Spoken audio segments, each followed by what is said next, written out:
ED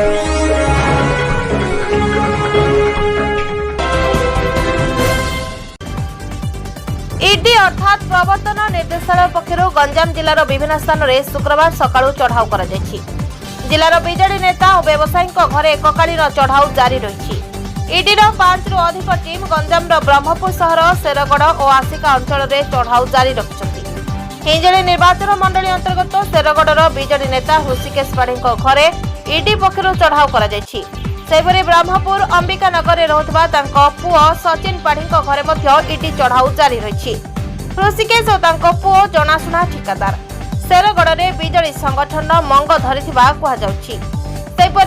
आसिका block खरिया सरपंच और स्वामी जनाशुना मद और बाली व्यवसायी भगवान साहू बासभवन ईडी पक्षर चढ़ाऊ कर ब्रह्मपुर लांजीपल्ली उमनगर अंचल गंजाम बाली व्यवसायी कृपा सिंधु मुदुली कार्यालय में चढ़ाऊ कर आज चढ़ाऊ संपर्क में ईडी पक्षर कौन सूचना दि जाए तेबे बाली व्यवसाय और बड़ धरणर आर्थिक कारबार को नहीं चढ़ाऊ कर आलोचना होछि।